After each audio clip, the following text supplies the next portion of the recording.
The southern part of Ohio and Cincinnati, where Joe Burrow's season was also ended by an injury, a wrist injury specifically. Kevin, will that injury affect him moving forward? Yes, it will.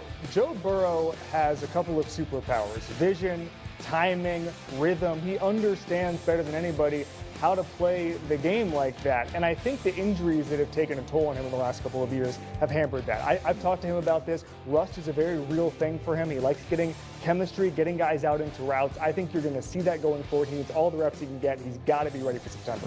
Now, obviously, this wasn't necessarily the issue last year, Mike T, but they have had issues protecting him since he came into the league. If he's healthy, do you trust the Bengals' current offensive line to keep him that way? I do, and here's why. The old axiom, let's win for today and develop for tomorrow. So Trent Brown, to me, is a great Band-Aid, but I love Amarius Mims and his upside. Only 14 starts at college. Like, there's a lot of rawness there, but man, Mims has incredible ability. So I love the fact that they attack that position multi-ways, and Mims is their future. All right, and finally, the defending. Okay, so listen, I have a few thoughts on this, and I'm going to try to address them very quickly for both sides. One, I do not think Joe Burrow's injury, his wrist, is going to affect him. I believe in modern medicine and the procedures that they have, and I think Joe Burrow is going to make a recovery. This is coming from someone who's had a lot of surgeries, a lot of injuries, and has worked with some world-class orthopedic surgeons and doctors. Have been very fortunate in that regard. Unfortunate for the injuries, fortunate with the actual doctors that I've been able to see. And I'm just not under the impression that, because again, someone like Nick Wright from First Things First has tried to act like that this injury is going to ruin Joe Burrow's career, and that he's done, and that he's never going to get back up to the levels that he has in the past. And I just wholeheartedly, 1,000% disagree with that. I think he will be able to come out gunning. If you want to say that there's going to be some rust and stuff, sure.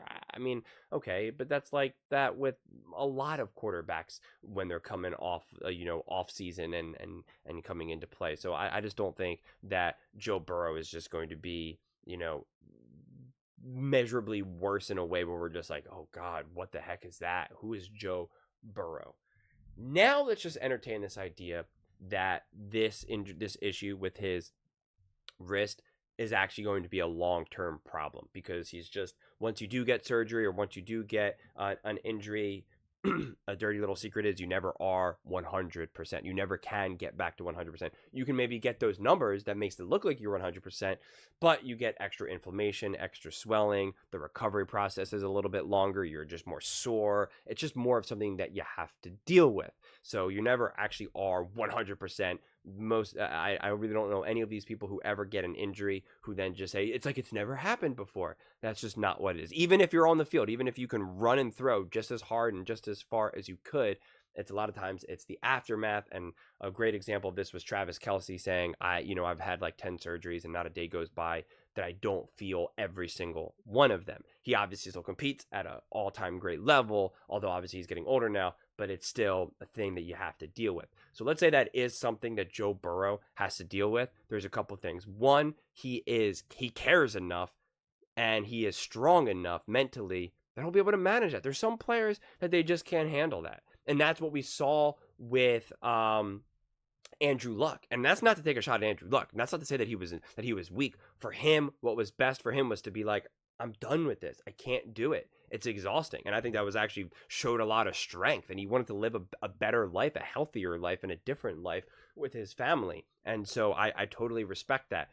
That's not who Joe Burrow is. Joe Burrow just burns into his core, to his heart, to win, to ball out. Let's go. I promise you, he is thinking in his mind, Patrick Mahomes is not better than me. I'm the guy who should have 3 Super Bowls right now. I'm the guy that they should all be talking about that is better or the next Tom Brady, not Patrick Mahomes. I just know it. You can just see it in his core. But he's been injured. He hasn't had the luxury of having a great team like the Kansas City Chiefs and Andy Reid as a head coach. And so I know the type of competitor that Joe Burrow is. And so any of those other issues, any of the lingering inflammation, swelling, soreness, he's going to do everything he can to minimize that and maximize his potential.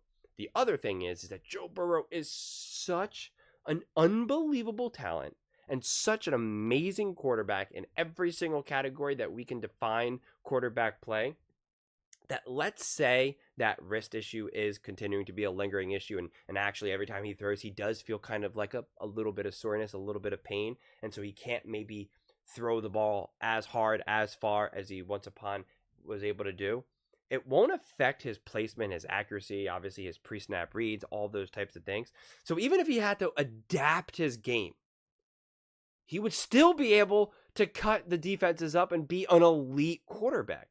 Some of what makes him special would be reduced ever so slightly, but then it would just be more of like having an honest discussion with the offensive coordinating staff, with the coaches, and say, hey, this is no longer an ideal situation, ideal place for me or approaches. We have to kind of shrink this down a little bit, but let's do it. Like, again, it's kind of like if they just forced Joe Burrow to play like elementary football, well, then he's going to be the best at it. He's going to do everything that needs to be done. And in a lot of ways, this is what the Kansas City Chiefs did with Patrick Mahomes last season. They were like, we do not have the offensive weapons to do the stuff that Patrick Mahomes can do. So we need to just play elementary football. We're not going to try to push the ball down the field. We're not going to do all these tight window throws because we don't have the receivers that can handle it. We need to shrink this all down. We're going to play very basic elementary football, and we're just going to take little steps here and there, and there we go. And it worked, and they won. And it's exactly what Andy Reid did with Donovan McNabb and the Eagles, because they also didn't have the offensive weapons, and so he had to do a lot of these like dink and dunks, which gets such a bad rep. But it's like, well, it led the Eagles to 4 straight NFC East, NFC championship games and a Super Bowl. So like it works. And again, I'm not saying that it's going to be that extreme with Joe Burrow. My point of bringing this up is that even in the worst case scenario of it really being a lingering, painful issue, Joe Burrow is still the type of quarterback that could still absolutely dominate and thrive in that situation. And you just have to pick those moments to be that peak Joe Burrow, just a little bit more, carefully, a little bit more strategically, which again is what we see even Patrick Mahomes doing, and clearly that's working. So those are just my thoughts. I would absolutely love to hear yours.